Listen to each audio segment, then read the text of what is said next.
الحمد لله الذي خلق الإنسان والصلاة والسلام على عبده الذي فضله بالعلم والإعجاز والبيان وعلى صاحبه أبي بكر من جمع القرآن وعلى الفاروق الموصوف بالعدل وكذلك كان وعلى عثمان التقي الحي الذي تستحيي منه ملائكة الرحمن وعلى علي سيد العلماء والشجعان وعلى سائر أهله وأصحابه صلاة قائمة على ممر الزمان. أما بعد فأعوذ بالله من الشيطان الرجيم. بسم الله الرحمن الرحيم.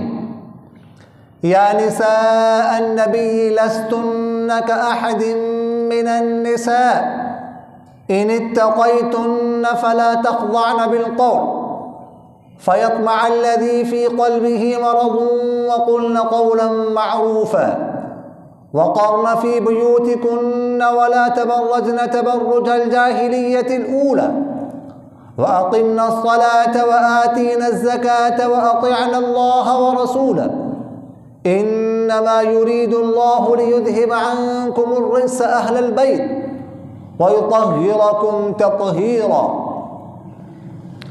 وقال رسول الله صلى الله عليه وسلم إني تارك فيكم ثقلين لن تضلوا ما تمسكتم بهما كتاب الله وعترتي أو كما قال عليه الصلاة والسلام صدق الله مولانا العظيم وصدق رسوله النبي الكريم ونحن على ذلك من الشاهدين والشاكرين والحمد لله رب العالمین.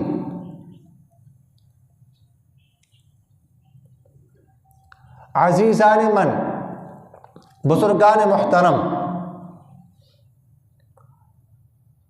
مخلوق میں عظیم ترین لوگ وہ ہیں جو سرکار دو عالم صلی اللہ علیہ وسلم کے زمانے میں موجود تھے اور سرور کونین صلی اللہ علیہ وسلم پر ایمان لائیں اور پھر اس ایمان کی حالت میں ان کو موت آئی. پھر اس سے بڑھ کر وہ لوگ ہیں جو آپ صلی اللہ علیہ وسلم پر ایمان بھی لائے اور سرکار دو عالم صلی اللہ علیہ وسلم کے ساتھ رشتہ داری بھی تھی، رشتے کا تعلق بھی تھا، جن کو اہل بیت کہا جاتا ہے. دیکھیے گا اہل بیت، اہل اور بیت یہ دونوں عربی زبان کے لفظ ہیں. اہل البیت مرکب اضافی ہے. اہل جن کو ہم اپنی زبان میں اہل و عیال کہتے ہیں، گھر والے کہتے ہیں، یہ لفظ ہم اردو میں بھی استعمال کرتے ہیں. عربی سے ہم نے لیا ہے، عربی میں یہ لفظ موجود ہے. اور دوسرا لفظ ہے بیت. بیت عربی میں گھر کو کہا جاتا ہے. اصل میں بیت باتا یا بیتو سے ہے. بیت کا معنی ہوتا ہے رات گزارنے کی جگہ. جس جگہ پر انسان رات گزارتا ہے اسے عربی میں بیت کہتے ہیں. اب رات چونکہ کمرے میں گزاری جاتی ہے اس لیے اس کمرے کو بیت کہا جاتا ہے. اصل میں تو اس کمرے کو بیت کہا جاتا ہے، لیکن عربی زبان میں پوری گھر کے لیے بیت کا لفظ استعمال ہوتا ہے. اور قرآن پاک میں یہ لفظ کئی جگہ پر استعمال ہوا ہے، کئی جگہ پر یہ لفظ استعمال ہوا. جمع اس کی بیوت آتی ہے. اب اہل بیت کا معنی کیا ہوا کہ وہ لوگ جو انسان کے ساتھ ایک جگہ پر رات گزارتے ہیں. اب دیکھیے گا جو شخصیت انسان کے ساتھ یا جو افراد انسان کے ساتھ رات گزارتی ہے اس میں فرد اول جو ہے وہ انسان کے اہلیہ ہے. والدین کے ساتھ بھی انسان رات گزارتا ہے لیکن کچھ عرصے کے بعد اس سے جدا ہو جاتا ہے. اولاد بھی انسان کے ساتھ رات گزارتی ہے، لیکن کچھ عرصے کے بعد ان کی جگہ الگ ہو جاتی ہے، بہن بھائی بھی الگ ہوتے ہیں، لیکن جو فرد انسان کے ساتھ ہمیشہ کے لیے رات گزارتا ہے وہ انسان کی اہلیہ ہے۔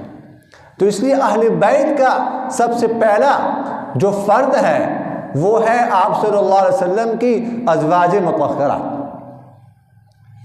اس لیے بعض مفسرین مثلا عبداللہ بن عباس رضی اللہ عنہ، سعید بن جبیر رضی اللہ تعالیٰ، اس طرح بڑے مفسرین اکرمہ اور اس طرح مقاتل، یہ حضرات فرمایا کرتے تھے کہ اہل بیت سے مراد صرف ازواج مطہرات، بلکہ اکرمہ کے بارے میں تو یہ بھی آتا ہے کہ وہ تو باہر بازاروں میں منادہ آواز دیتے تھے، ندا دیتے تھے لوگوں کو کہ اے لوگوں سن لو، اہل بیت سے مراد آپ صلی اللہ علیہ وسلم کے ازواج مطہرات ہیں۔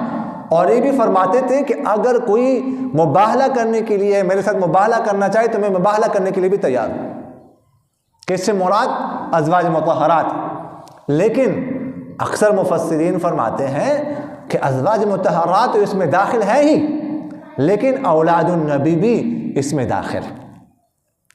آپ صلی اللہ علیہ وسلم کی اولاد 4 بیٹیاں ہیں، حضرت زینب رضی اللہ عنہ، حضرت رقیہ رضی اللہ عنہ، حضرت ام کلثوم رضی اللہ عنہ اور حضرت فاطمہ رضی اللہ عنہ۔ اس کے علاوہ 3 بیٹے ہیں راجح قول کے مطابق، حضرت قاسم رضی اللہ تعالی عنہ، حضرت عبداللہ رضی اللہ تعالی عنہ، پھر آگے ان کے 2 لقب ہیں حضرت عبداللہ کے، حضرت طیب اور حضرت طاہر، اور تیسرے بیٹے ہیں سب سے چھوٹے حضرت ابراہیم رضی اللہ عنہ، یہ بھی شامل ہیں۔ اور اسی طرح حضور اقدس صلی اللہ علیہ وسلم کی داماد بھی شامل ہیں اس میں، اہل بیت میں۔ اور جو سرکار دو عالم صلی اللہ علیہ وسلم کی اولاد ہے، ان کی اولاد کے اولاد، آگے اولاد کے اولاد، آگے اولاد کے اولاد، قیامت تک جتنی اولاد ہوگی وہ بھی اہل بیت میں داخل، اہل بیت میں شامل ہے۔ لیکن حضور صلی اللہ علیہ وسلم کے ازواج مطہرات تو قرآن کی روح سے داخل۔ دیکھیے گا سورہ احزاب کی آیت نمبر 33 میں نے آپ کے سامنے تلاوت کی ہے۔ اس میں اللہ تعالیٰ فرماتے ہیں، اچھا اس سے پچھلی جو آیت ہے اس کو لیتے ہیں، آیت نمبر 32 کہ آگے پیچھے ذکر کن کا ہو رہا ہے؟ ذکر ہو رہا ہے یا نساء النبی، اے نبی کی بیویوں، لستن کاحد من النساء، تم دیگر کسی اور عام عورتوں کی طرح نہیں ہو اگر تم اللہ سے ڈرتی رہو۔ بس اپنی بات کو پست کرو، وگرنہ طمع کرے گا، لالچ کرے گا وہ شخص جس کے دل میں مرض ہوگا، اور بات کرو اچھی طرح۔ اور اگلی آیت 33 شروع ہوتی ہے وقرن فی بیوتکن، فرمایا کہ تم اپنے گھروں میں رہو، ولا تبرجن تبرج الجاہلیت الاولی، اور جاہلیت اولا جیسے بناؤ سنگار مت کرو۔ اچھا یہاں پر جاہلیت اولا کا ذکر ہے تو مفسرین فرماتے ہیں کہ اس میں اس طرف اشارہ ہے کہ ایک تو جاہلیت اولا تھی، ایک جاہلیت ثانیہ بھی آئے گی جو آج کل ہے۔ وَأَقِمْنَا الصَّلَاةَ، اور نماز قائم کرو، وَآتِينَا الزَّكَاةَ، زکوٰۃ ادا کرو، وَأَطِعْنَا اللَّهَ وَرَسُولَهُ، اور اللہ اس کے رسول کی اطاعت کرو۔ إِنَّمَا يُرِيدُ اللَّهُ، پکی بات ہے، پختہ بات ہے، اللہ تعالیٰ چاہتا ہے لِيُذْهِبَ عَنْكُمُ الرِّجْسَ، کہ تم سے گندگی کو دور کرے، اہل البیت، اے گھر والوں، وَيُطَهِّرَكُمْ تَطْهِيرًا، اور تمہیں اچھی طرح پاک کر دے۔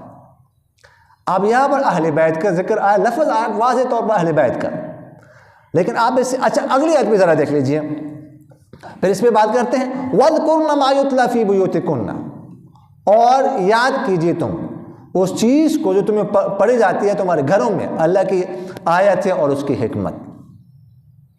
اب اہل بیت کا لفظ آیا، پیچھے بھی آپ حضرات نے دیکھا جو پچھلی آیت ہے اس سے پچھلی آیت، اس میں بھی ازواج مطہرات کا ذکر ہے، اور جو اگلی آیت ہے اس میں بھی ازواج مطہرات کا ذکر ہے۔ تو ازواج مطہرات آپ صلی اللہ علیہ وسلم کی پاک بیویاں، یہ تو قرآن کی روح سے اس میں شامل ہے، داخل ہے، اس کا تو انکار کیا نہیں جا سکتا۔ دیکھیے گا ہم اپنی زبان میں بھی جب ہم کہتے ہیں کہ گھر والے کیسے ہیں، یا ہم کسی کو دعوت دیتے ہیں کہ آپ کو بھی دعوت ہے، آپ کے گھر والوں کو بھی دعوت ہے، تو کون شمار ہوتے ہیں؟ فرد اول کون ہے؟ بیوی ہے۔ اگر آپ کسی کو دعوت دیتے ہیں کہ آپ کی دعوت ہے، آپ بھی تشریف لائیں ہمارے گھر میں، آپ کے گھر والے بھی آ جائیں، تو کل بچوں کو اگر لائیں، ان کے اہلیہ نہ ہو تو پہلا سوال آپ کریں گے آپ کے گھر والے تو آئے نہیں۔ اگر آپ گھر والوں کو لائیں گے، بچوں کو نہیں لائیں گے، تو شاید آپ سے یہ سوال ہو سکے یا نہ ہو سکے۔ آپ سے یہ سوال تو کریں کہ بچوں کو نہیں لائیں، لیکن گھر والوں کا جو فرد کامل ہے، جو فرد اول ہے، وہ تو اہلیہ ہے۔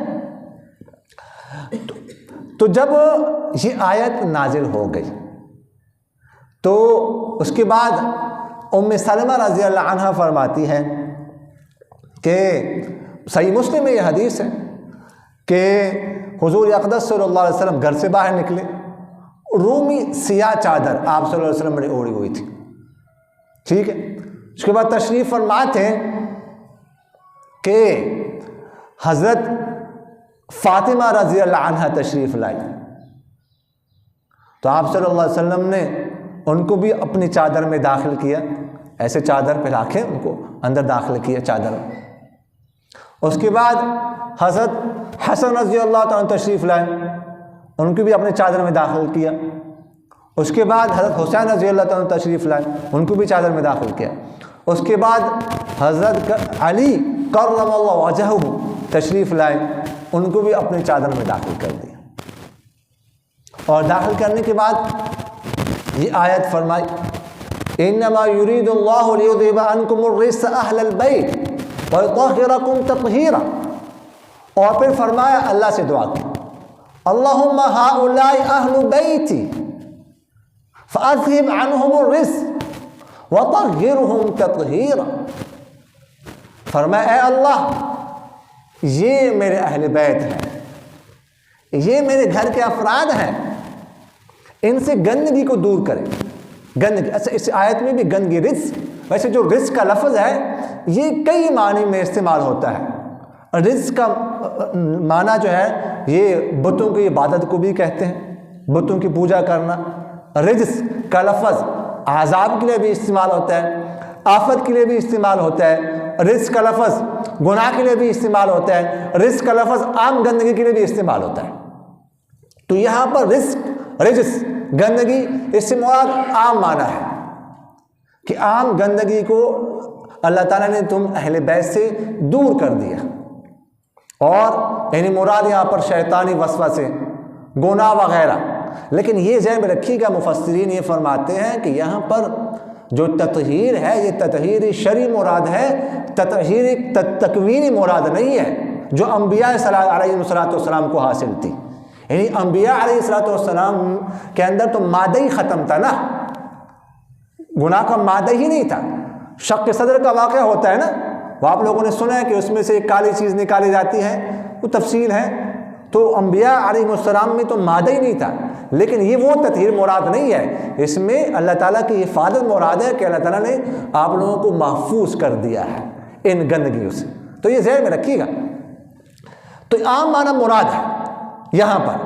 تو آپ صلی اللہ علیہ وسلم نے اپنے جب دعا مانگی تو اس میں بھی یہی کہا کہ ان سے رجس کو، جو قرآن کا لفظ ہے، اس کو دور کر دے اور ان کو اچھی طرح پاک کر دے۔ اچھا ام سلمہ رضی اللہ عنہ بیٹھی ہوئی تھی، وہ یہ بات سن رہی تھی اور دیکھ رہی تھی، تو وہ کہنے لگی یا رسول اللہ، میں یعنی مجھے بھی اس میں شامل کر دے۔ تو آپ صلی اللہ علیہ وسلم نے فرمایا انت علی مکانک، آپ اپنی جگہ پر ہیں، انت علی خیر، آپ خیر پر ہیں۔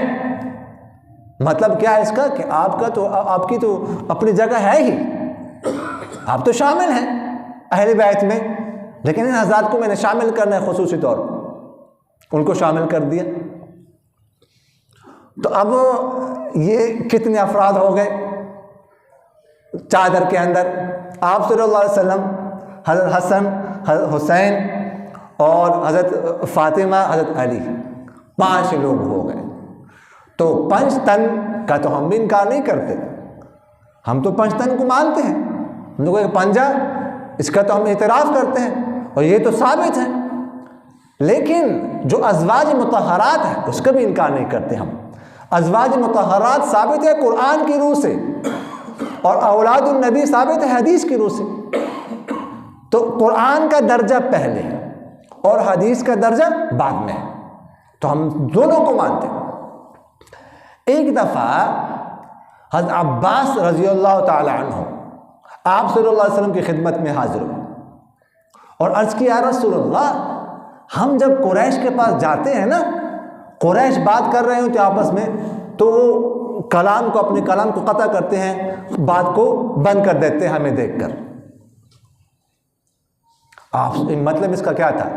مطلب اس کا یہ تھا کہ ہمارے بارے میں کوئی گفتگو ہو رہی ہوتی ہے، یا ہمارے ساتھ کوئی بات پسند نہیں کرنا چاہتے ہیں، یا ہم سے کوئی بات چھپانا چاہتے ہیں، ہمارے ساتھ شیئر نہیں کرنا چاہتے ہیں، یعنی ہم بنو ہاشم کو، اہل بیت کو دیکھ کر۔ تو آپ صلی اللہ علیہ وسلم نے بہت غصے کا اظہار فرمایا اور بڑا سخت جملہ ارشاد فرمایا کہ اس شخص کے دل میں ایمان داخل نہیں ہو سکتا جو شخص میرے اہل بیت سے اللہ کی خاطر اور میرے ان کے رشتہ داری کی خاطر محبت نہ کرے۔ بہت سخت جملہ ہے۔ ایک دفعہ حضرت عباس رضی اللہ تعالیٰ کے بارے میں آتا ہے، دوسری روایت ہے، وہ آپ صلی اللہ علیہ وسلم کے پاس آئے اور انہوں نے آپ صلی اللہ علیہ وسلم سے کہا کہ میں نے اپنے بارے میں کوئی بات سنی ہے، کوئی ناگواری کی بات سنی ہے، کسی نے کچھ کہا ہوگا، یہ حدیث میں اس کی وضاحت نہیں ہے، یعنی مطلب یہ آتا ہے، سمجھ میں آتا ہے کسی نے اہل بیت یا بنو ہاشم کے بارے میں یا ان کے خاندان کے بارے میں کچھ کہا ہوگا، حدیث میں اس کی وضاحت نہیں ہے لیکن سمجھ میں یہ بات آتی ہے۔ تو آپ صلی اللہ علیہ وسلم نے فوراً خطبہ دیا، فرمایا کہ میں کون ہوں، من انا میں کون؟ تو صحابہ نے عرض کیا آپ اللہ کے رسول ہیں۔ فرمایا میں محمد بن عبداللہ بن عبد المطلب ہوں۔ اور اس کے بعد فرمایا کہ تم غور سے سنو، اللہ تعالیٰ نے تمام مخلوق کو پیدا کیا، اس میں پھر ایک گروہ کو منتخب کیا، پھر اس میں قبائل کو منتخب کیا اور میرے قبیلے کو منتخب کیا، اس کے بعد پھر اس میں ایک مخصوص جماعت کو یعنی بنی ہاشم میں سے مجھ کو منتخب کیا۔ کہنے کا مقصد یہ تھا رسول اللہ کا کہ ہمارا جو خاندان ہے یا میرے جو اہل بیت ہے، گھر والے ہیں، وہ تمام مخلوق میں سب سے اعلیٰ اور بہتر ہے۔ خم کا واقعہ آپ حضرات نے سنا ہوگا، حجۃ الوداع کے واپسی پر خم ایک علاقہ ہے جو مکہ مکرمہ اور مدینہ منورہ کے درمیان ہے۔ تو یہاں پر مختلف قبائل جمع ہو گئے تھے نا حجۃ الوداع کے موقع پر، تو یہ وہ جگہ تھی جہاں پر بس قبائل نے اپنے اپنے علاقوں میں جانا تھا۔ تو آپ صلی اللہ علیہ وسلم نے وہاں پر خطبہ دیا۔ خیر خطبہ اور لمبا خطبہ ہے، اس میں سب کو رخصت کرنے لگے تھے۔ تو اس کے بعد آپ صلی اللہ علیہ وسلم نے فرمایا کہ میں تمہارے اندر دو چیزوں کو چھوڑ کے جا رہا ہوں، اور ایک تو کتاب اللہ ہے، اور پھر کتاب اللہ کی ترغیب دی، اس میں ہدایت ہے، اس میں نور ہے، اس میں روشنی ہے وغیرہ ذالک، اور فرمایا دوسری چیز جو ہے وہ میرے اہل بیت ہے، میری اولاد ہے میرے اہل بیت۔ پر پھر 3 دفعہ آپ صلی اللہ علیہ وسلم نے یہ جملہ ارشاد فرمایا کہ میں تمہیں اپنے اہل بیت کے بارے میں اللہ سے ڈراتا ہوں، میں تمہیں اپنے اہل بیت کے بارے میں اللہ سے ڈراتا ہوں، میں تمہیں اپنے اہل بیت کے بارے میں اللہ سے ڈراتا ہوں۔ تو اہل بیت سے محبت کرنا یہ ایمان کا حصہ ہے۔ ابھی میں نے آپ کے سامنے حدیث عرض کی کہ جو شخص اہل بیت سے، اس کا خلاصہ مفہوم یہ ہے کہ جو شخص اہل بیت سے نفرت کرتا ہے، نعوذ باللہ، اہل بیت کو اچھی نگاہ سے نہیں دیکھتا، تو اس کے دل میں ایمان نہیں داخل ہو سکتا۔ یہ آپ صلی اللہ علیہ وسلم کی حدیث ہے اور واضح حدیث ہے، اور اس میں کوئی شک نہیں ہے، اس پر میرا اور آپ سب کا ایمان ہے۔ اللہ تعالیٰ مجھے اور آپ حضرات کو ان باتوں پر عمل کرنے کی توفیق نصیب فرمائے۔